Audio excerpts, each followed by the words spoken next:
अस्सलाम वालेकुम दोस्तों, स्वागत है आपका एक नई वीडियो में। तो आज की इस वीडियो में आप लोगों को ज़ियारत कराने वाला हूँ गलेर शरीफ में हज़रत अलाउद्दीन अली अहमद साबिर पाकी दरगाह शरीफ का। तो दोस्तों, दरगाह पे आने का जो सबसे आसान तरीका है वो यह है कि आप रुड़की या तो रेलवे स्टेशन या बस स्टैंड आ सकते हैं और वहाँ से आप लोगों को 20 से 30 रुपये पर पर्सन ई रिक्शा मिल जाता है इजीली। तो उसको पकड़कर आप सीधा दरगाह आ जाएंगे। तो दोस्तों, अभी फ़िलहाल मैं जिस जगह पे हूँ, जब आप ई रिक्शा लेंगे तो आप इस जगह पर उतरेंगे। तो दोस्तों, ये जो यहाँ से शुरू होती है हज़रत अलाउद्दीन अली अहमद साबिर पाक की दरगाह शरीफ के लिए रास्ता। 2 से 3 रास्ते हैं उनकी दरगाह पे जाने के लिए। मैं आप लोगों को आज की इस वीडियो में दिखाने वाला हूँ, जहाँ पर आप उतरेंगे वहाँ से आप कैसे जा सकते हैं। आज की जो वीडियो का हमारा टॉपिक होने वाला है वो होने वाला है हज़रत अलाउद्दीन अली अहमद साबिर पाक की ज़िंदगी से जुड़ी हुई कुछ बातें मैं आप लोगों को बताने की कोशिश करूंगा और साथ ही साथ उनकी दरगाह पे जो करामातें हैं वो भी बताने की कोशिश करूंगा और पूरी दरगाह की ज़ियारत भी इंशाल्लाह आज की इस वीडियो में आप लोगों को करवाऊंगा। तो दोस्तों, हम आ चुके हैं मेन गेट पे। यहाँ से हम एंट्री करेंगे। ये गेट नंबर 1 है और एसी के बाहर आप लोगों को मिल जाता है सिरनी के लिए आप सामान ले सकते हैं, फूल, चादर। तो दोस्तों, हमने यहाँ से फूल और सिरनी ली।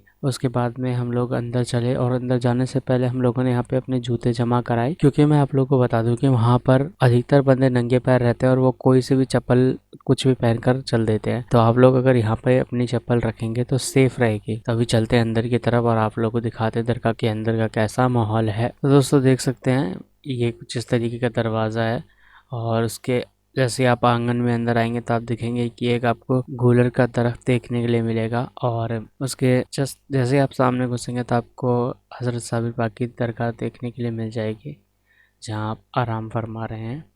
और दोस्तों, इसके अंदर दरगाह के अंदर आप लोग को एक दरख्त देखने के लिए मिलेगा जो कि है गूलर का और उसकी जो करामात है बताई जाती है कि इसकी यह करामात है। तो दोस्तों, इस गूलर का फल ज़्यादातर प्रेग्नेंट लेडीज़ खाती हैं और उनके लिए काफ़ी करामाती फल होता है।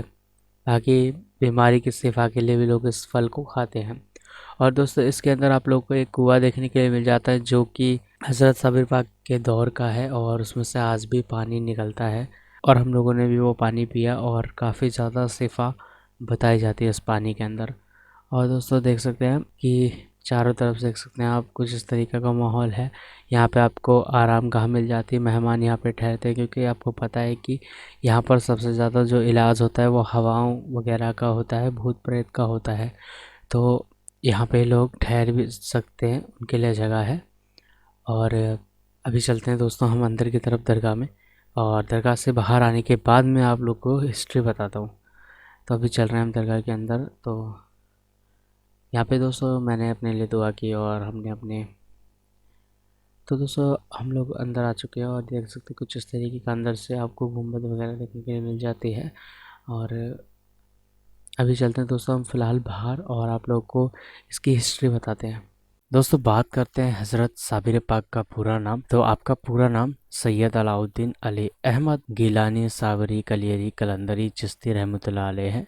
आपकी पैदाइश तारीख 19 रबीउल अव्वल 592 हिजरी जुमेरात को हुई। जब आपकी उम्र शरीफ 5 साल की थी और उसी दौरान आपके वालिद गिरामी हज़रत सैयद अब्दुल रहीम गिलानी रहमतुल्लाह अलैह का विसाल हो गया। फिर आपकी वालिदा आपको हरात से वापस बगदाद शरीफ ले आई, क्योंकि यहाँ आपके काफ़ी रिश्तेदार रहा करते थे। जब आपकी उम्र शरीफ 8 से 9 साल की हुई तो आपकी वालिदा आपको लेकर पाकिस्तान के मौजूदा पाकपतन शहर ले आईं, क्योंकि यहाँ आपकी वालिदा के भाई हज़रत बाबा फरीदुद्दीन गंज शकर रहमतुल्लाह अलैह रहते थे। हाँ दोस्तों, हज़रत साबिर पाक की वालिदा हज़रत बाबा गंज शकर रहमतुल्लाह अलैह की बड़ी बहन है और सगी बहन है, और इसी रिश्ते से बाबा फरीदुद्दीन गंज शकर रहमतुल्लाह अलैह आपके मामू जान हैं। आपकी वालिदा आपको लेकर जब बाबा फरीदुद्दीन गंज शकर रहमतुल्लाह अलैह के पास लेकर के आती हैं, और उस समय बाबा फरीदुद्दीन का एक बहुत बड़ा मदरसा और एक अजीम खानका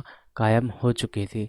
साबिर पाक की वालिदा अपने भाई बाबा फरीद से मिलकर कहती हैं कि ए फरीद, ये मेरा बेटा अली अहमद है और मैं चाहती हूँ कि ये तुम्हारे पास रहे। तुम इसे पढ़ाना, तालीम देना और अपने पास ही रखना, तुम्हें इसका सवाब मिलेगा। ये सुनकर बाबा फरीद साहब ने फरमाया, ए मेरी बहन, ए मेरी बड़ी बहन, सिर्फ अली अहमद ही क्यों, आप भी मेरे साथ यहाँ ठहर जाइए, मैं आप दोनों का ही ख्याल रखूंगा। यह सुनकर साबिर पाक की वालिदा ने फरमाया कि ए फरीद, मैं तो यहाँ नहीं रह सकती, अलबत्ता जब तक मेरा बेटा यहाँ के माहौल में घुल मिल नहीं जाता तब तक मैं इसके साथ यहीं रहूँगी। वक्त गुजरता रहा और साबिर पाक की तालीम और तरबियत चलती रही।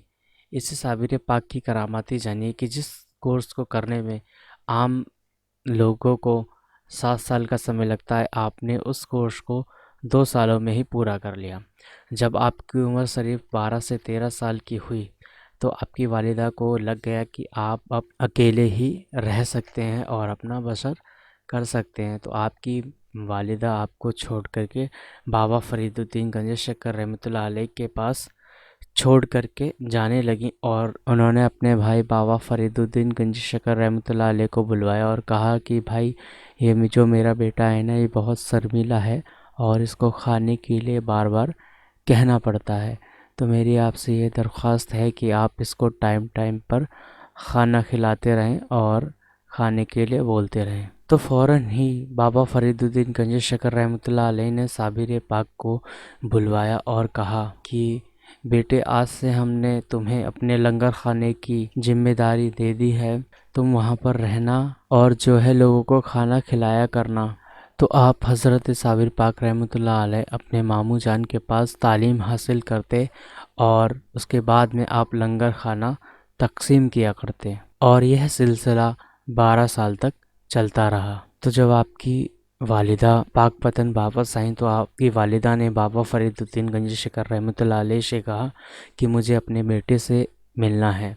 तो आपके मामू बाबा फरीदुद्दीन ने आपको बुलवाया और जब आपकी माँ ने आपको पहली बार देखा 12 साल के बाद तो वह चौंक गई और उन्होंने देखा कि आप बहुत ही ज़्यादा कमज़ोर हो गए हैं, बिल्कुल सूख गए हैं, दुबले पतले हो गए हैं, जिसमें गोश्त तो नज़र ही नहीं आ रहा है। अपने बेटे की हालत देख करके माँ तड़प उठी और अपने भाई से कहने लगी, ये क्या हाल हो गया है मेरे बेटे का, क्या तुम इसको खाना नहीं देते थे? ये सुनकर के बाबा फरीदुद्दीन गंज शक्कर रहमतुल्लाह अलैह ने फरमाया, ऐ मेरी बहन, ऐसा बिल्कुल नहीं है, बल्कि मैंने तो जब आपने मुझसे कहा था तो मैंने उसी के फौरन बाद अली अहमद को ही लंगर खाने की जिम्मेदारी सौंप दी थी ताकि वो लोगों को भी खिलाए और खुद भी खाएं। फिर साबिर पाक से पूछा कि बेटे, क्या तुम खाना नहीं खाते थे? तो आपने फरमाया, हुजूर, आपने मुझे सिर्फ लंगर खाना इजाजत दी थी, खाने की नहीं, खाना खाने के लिए नहीं कहा था। अल्लाह अकबर।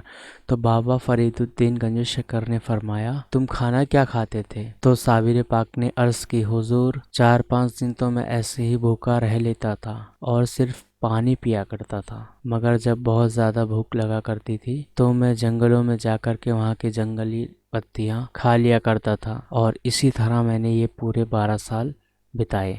अल्लाह अकबर। ये सुनकर बाबा फरीदुद्दीन गंज शक्कर रहमतुल्लाह अलैह ने फरमाया, ए अली अहमद, तुम साबिर हो, यानी सब्र करने वाले। और बाबा फरीदुद्दीन गंज शक्कर रहमतुल्लाह अलैह के साबिर लक़ब, आपका ये लक़ब इतना मशहूर हुआ कि पूरी दुनिया में आपका असल नाम आपको अली अहमद या अलाउद्दीन के नाम से नहीं जानते, बल्कि साबिर पाक के नाम से जानते हैं।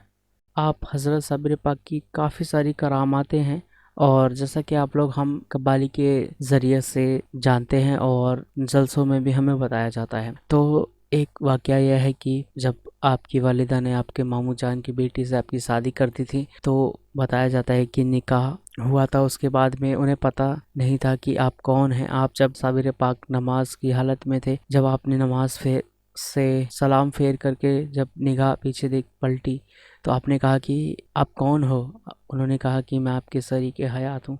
जब आपने उन्हें देखा तो बताया जाता है कि आपकी आंखों में इतना ज़लज़ला ज़ाहिर था कि आपने अपनी निगाहें खोलीं और उन निगाहों करम से वह आपकी जो बेगम थी वह वहीं जलकर खाक हो गई थी। और एक बार का मर्तबा यह है कि आप जिस लंगर खाने को तकसीम किया करते थे, उस लंगर खाने को आपकी इजाज़त के बिना आपके माऊ जान के बेटों ने तकसीम कर दिया और वह उस दिन लंगर कम पड़ गया। जब आपने पूछा कि मैंने मना किया था कि कोई भी लंगर खाने से हाथ नहीं लगाएगा, लेकिन उसके बाद भी उन्होंने पलटा, कहाँ है वो वक्त जहाँ हैं अभी तक मरे नहीं। आपका ये कहना था कि उसके बाद में फ़ौरन उन बाबा फरीदुद्दीन के बेटों की मौत हो जाती है। और दोस्तों एक करामात ये भी है कि आप एक मर्तबा एक मस्जिद में नमाज़ पढ़ रहे थे, उस टाइम पे वहाँ के लोगों ने आपको उस मस्जिद से बाहर निकाल दिया, तो आपने बस इतना कहा कि ए मस्जिद सजदे में गिर जा। तो बताया जाता है कि उस टाइम पे वो मस्जिद पूरी मदफून हो गई थी और वहाँ पर एक काफ़ी बड़ा ज़लज़ला आया था। और सबसे बड़ी करामात आपकी है कि आपने अपने नमाज जनाजा की नमाज खुद ही पढ़वाई। माशाअल्लाह, आप एक ऐसी वली अल्लाह हैं जिन्होंने अपने जनाजे की नमाज खुद ही पढ़ाई है। और भी काफ़ी सारी करामातें हैं। इंशाअल्लाह अगर किसी दूसरी वीडियो में मुलाकात हुई तो मैं आपको मुख्तसर अंदाज में तारीख के हवाले से सारी चीज़ें बताऊंगा। आज की इस वीडियो में मैंने आप लोगों को चंद बातें बताई हैं। अगर इसमें मुझसे किसी किस्म की कोई गलती हुई हो तो अल्लाह ताला से दुआ है कि मुझे माफ़ फरमाए। आज की वीडियो में इतना ही। मिलते हैं दोस्तों किसी नेक्स्ट वीडियो में, जिसमें मैं आप लोगों को हज़रत साबिर पाक की दरगाह के ताल्लुक़ से और भी कुछ बातें बताने की कोशिश करूँगा। खुदा हाफिज़।